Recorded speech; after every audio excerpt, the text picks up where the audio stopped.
今次咧好開心同大家分享下一個特別啲嘅組合，係一個小型嘅組合嚟嘅。咁咧品牌咧總共有3個嘅，一個咧就係 Studio Sound 嘅 S1000啦。我諗呢個如果有睇我哋之前嘅片咧，可以見到呢嘅喇叭我哋係有啲咩特別啦。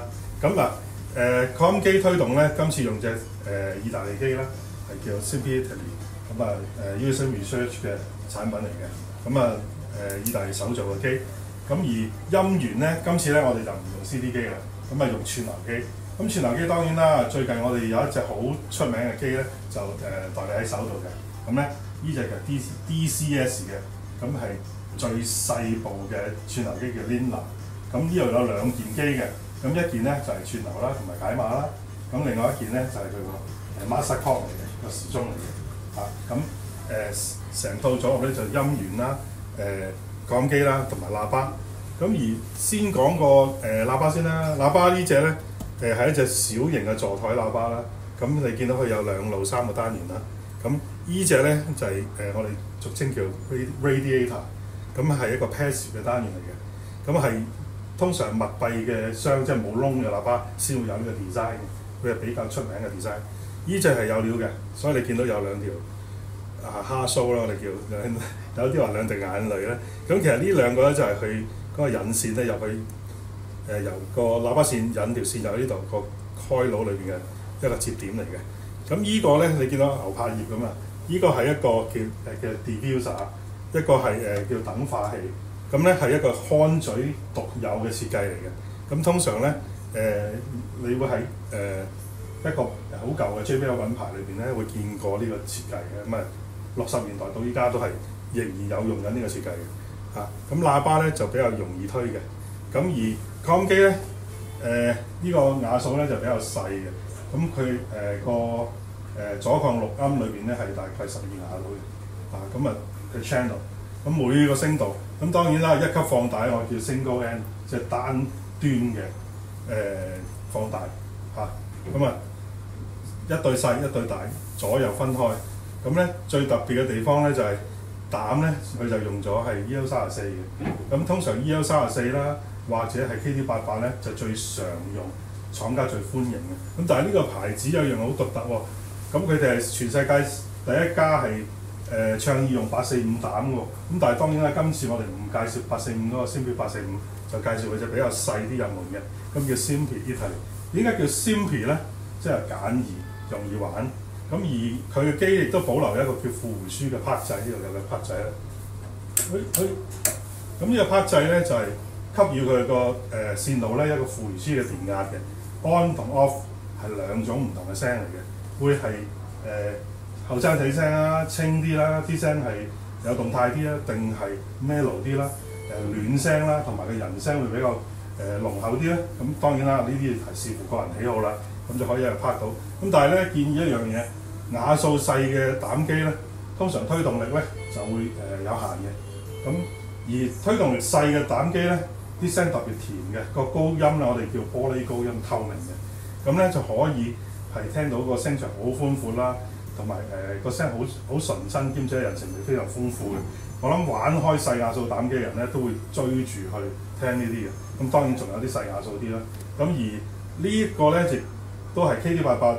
同埋EL34膽亦都係全世界最多廠家去生產嘅，所以咧嗰個 quality 啊各樣咧都係比較穩定啲，同埋比較我哋嘅肯定啲啦，個推動力比較好啲。雖然單端，但係推動力都唔錯嘅。咁而當然啦，你係需要揀一啲sensitivity比較高啲，上到89或者90 dB 以上嘅喇叭咧，就會更加容易推到嘅。咁特別係呢一類型咁嘅，我哋叫 monitor 啦，咁啊比較容易推嘅。咁同埋建議用啲喇叭線咧係質素好啲嘅，但係咧就唔好太粗，因為太粗嘅話咧咁細瓦數好快俾條喇叭線食晒啲電咧，咁咧變咗出嚟啲聲腍嘅，或者會鬆散嘅。咁咧用翻啲幼身啲嘅質素好啲嘅線咧係特別好聲嘅。咁而音源嚟計咧，我哋隻 DCS 啦。DCS 最出名一樣嘢叫 Ring DAC， 咁啊好獨特嘅一個，我哋叫360度冇盲點解碼嘅支援嘅個解碼系統。咁因為一般晶片組咧，我哋叫 chipset 啦，一般晶片組咧都有時限啊，即係譬如早期出嘅 chipset 支援啲新嘅軟件嘅時候，就唔係咁好聲，或者一啲新啲嘅 chipset 支援啲舊嘅軟件啦，80年代啊、70年代嘅軟件啦個 format 出嚟，可能收44.1嗰啲碟唔靚聲嘅，咁反而播啲比較靚啲嘅高啲 high res 嘅 file 反而會靚聲嘅。咁但係 DCS 就冇呢樣嘢嘅，不論你舊嘅新嘅擺落去咧，都係原理嘅解碼。咁同埋另外一樣嘢咧，就係佢延伸咧，仲有一個姊妹嘅叫 Bartok 嘅。咁佢做咧用一個好特別嘅方法咧，將個底板咧，即係 Bartok 嘅底板咧摺埋，一個叫摺疊技術啊。咁啊擺落去嘅呢部好抵買嘅，即係你可以俾少啲錢咧買一部貴啲嘅config擺落去。咁當然啊 ，Clock 就呢個係我哋玩開 DAC 嘅話咧，一定會加埋佢噶啦。因為一個靚嘅 Clock 咧擺落去咧，當然原配就梗好啦。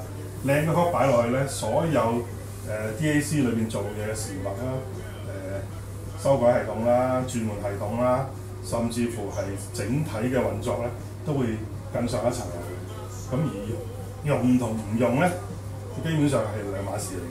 我好建議你加埋落去用嘅。